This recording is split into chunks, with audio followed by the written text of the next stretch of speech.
are we doing the right thing here? Because a lot of people are saying, why us? What are we hoping to achieve and at what cost?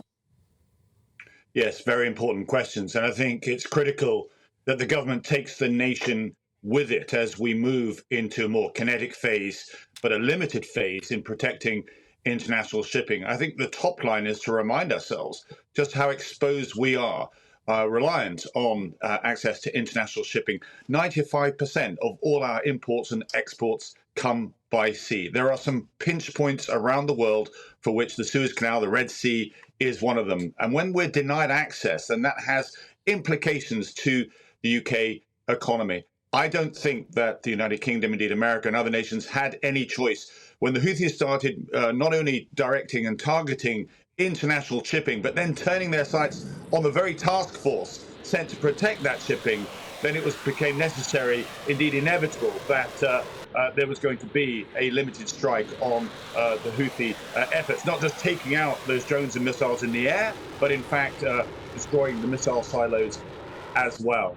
If I could simply add as well, I think it was correct that the UK government retains the latitude, if you like, to make time-sensitive kinetic decisions rather than recalling of Parliament.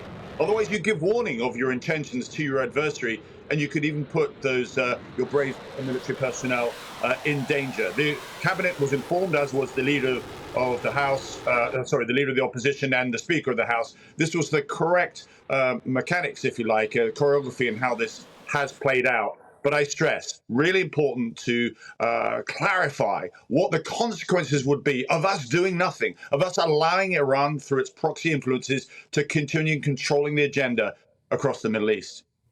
Now, Mr. Ellwood, we've got with us our security editor, Mark White, who wants to put a question to you.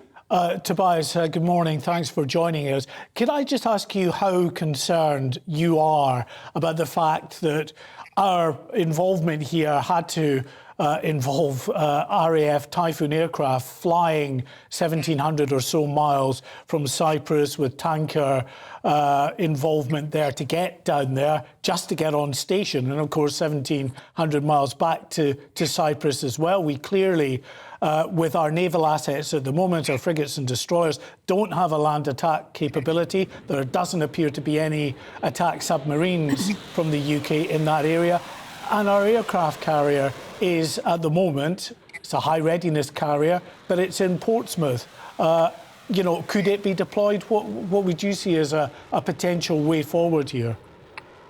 Yes, so many questions, important questions that you raised there. I mean, firstly, absolutely, as I said, agree with the strategic decision for us to be involved, to lead. That's what Britain does. We step up, often with the United States, in harm's way to defend our international rules-based order, which, let's be honest, has been tested quite vigorously over the last decade. But if you're going to do so, you have to have the defense posture, the necessary hard power to be able to enact on that. And we all know that our Royal Navy is simply too small by half. I think these are questions for the longer term as to what we need to do as our world clearly becomes more dangerous. Last week, indeed, I asked whether the aircraft carrier strike group would be tasked to the Middle East. They said not at the moment. I suspect that would be under review. I would very much determine, in order to keep the peace, in order to back up our assets already in theatre, that the carrier is deployed from Portsmouth with the group to the Middle East.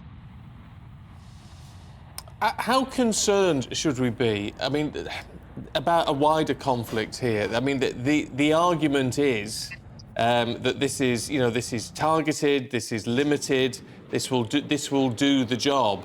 But do we need to have concerns about this spreading further?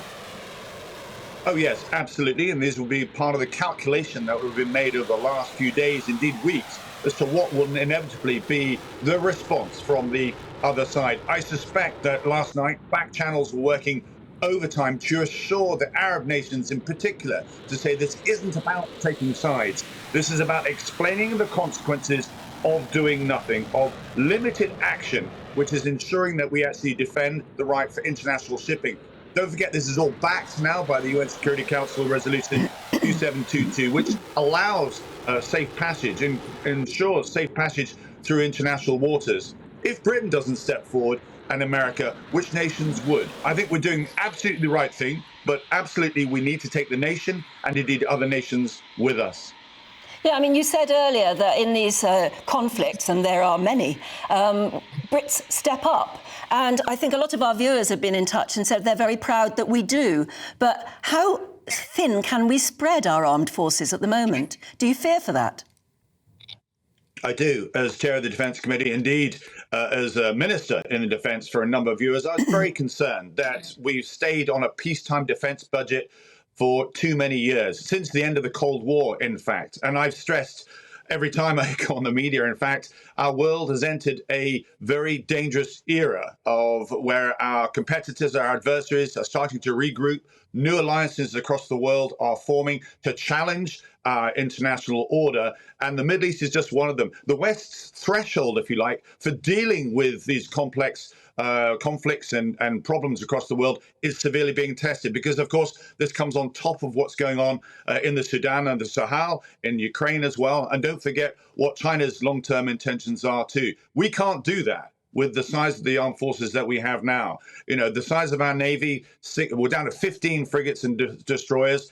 The end of the Cold War, we had 50. So I think as we focus absolutely on the operational, the immediacy, there will be questions now asked, I think important questions, which I know Grant Shapps will welcome, as to whether it's now time to invest more heavily, not just in our maritime capability, but also in our army and indeed our air force as well. On that note about discussing it and hearing from the Defence Secretary, should Parliament be recalled, which is what we're hearing from the Lib Dems this morning? No, I mean, I started out by saying that. I understand those calls. It's important that accountability and scrutiny is there. But ultimately, the executive decisions occasionally need to be made. And the idea that you then include the parliamentary aspect of this slows the operational decision making down. And that could put our personnel in danger. Don't forget, this is done as part of a wider strategic alliance, and therefore us to slow down, it would actually perhaps delay the operations, send a signal to the Houthis to prepare, and they will then move their assets away. We've been watching what the Houthis have been doing, planning out, collecting intelligence as to where these missile silos are launched from, where the drones are deployed from, in order to get that intelligence picture of a counterattack, as how we would actually negate and reduce its ability to attack international shipping. As soon as you start having parliamentary debates, then they will immediately react and start moving their equipment and assets around. And if we lose the ability to degrade the very threat that we're trying to reduce so international shipping can continue. I stress this is all about the cost of living. It's all about security. It's all about looking after British interests, international interests as well. That's what Britain does as a permanent member of the Security Council. That's who we are. That's part of our history. It's in our DNA. And I'm very proud of what we've done today. Tobias Ellwood, really good to talk to you. Thank you.